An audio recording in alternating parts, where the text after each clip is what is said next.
Alors elle s'enclenche pour le premier palier sur la base de prévision de dépassement du seuil de pollution fixé par le dispositif.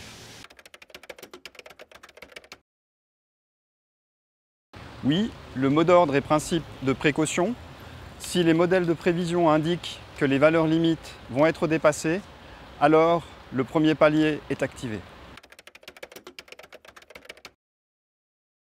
Il se base sur 4 éléments. Le premier concerne les émissions, avec notamment celles qui sont liées au trafic routier, au chauffage, aux activités aéroportuaires. Ils prennent en compte la dispersion des polluants, les phénomènes météorologiques, ainsi que les valeurs de pollution des journées précédentes.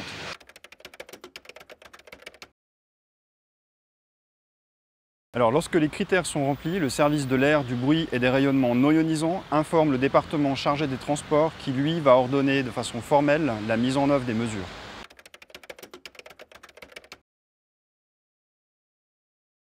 Un déclenchement vers le palier suivant, le deuxième palier, se fait sur la base d'un constat du dépassement des valeurs de seuil. Pour prendre l'exemple de l'ozone, avec des risques de dépassement plutôt pendant la période estivale, si les valeurs de seuil sont dépassées plus que 3 heures consécutives le jour J, le deuxième palier du dispositif sera mis en œuvre le jour J+1. Pour le palier suivant, le troisième palier, c'est le critère de persistance de dépassement des valeurs de seuil de pollution qui compte. Par exemple, pour les particules fines, il existe un risque de dépassement plutôt pendant l'hiver. Si les valeurs de seuil deuxième palier sont dépassées plus que 4 jours consécutifs sur au moins 2 stations du réseau, alors le troisième palier sera enclenché.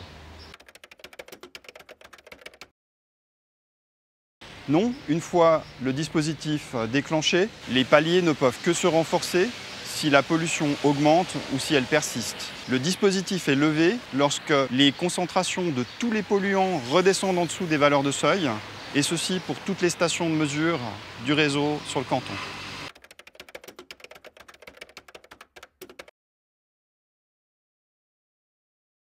Les concentrations des polluants peuvent varier de façon importante d'un moment à l'autre de la journée. La pollution de l'air peut augmenter aussi de façon graduelle, sans pic visible, ce qui nécessite l'enclenchement du dispositif lorsque les seuils sont dépassés. Si les conditions de levée ne sont pas satisfaites le vendredi, alors les mesures du palier en cours sont maintenues pendant tout le week-end. Le dispositif reste appliqué au moins jusqu'au lundi soir, jusqu'à 22 h. Il peut arriver que le dispositif soit maintenu parce que les critères de levée du dispositif ne sont pas satisfaits de façon durable, ce qui est déterminé sur la base du modèle de prévision. Oui, 24 heures sur 24 et 365 jours par année, les stations mesurent la pollution de l'air et renseignent la population en temps réel. Genève compte 4 stations fixes mesurant la pollution de fond, c'est-à-dire le niveau de pollution moyen impactant la plus grande partie de la population.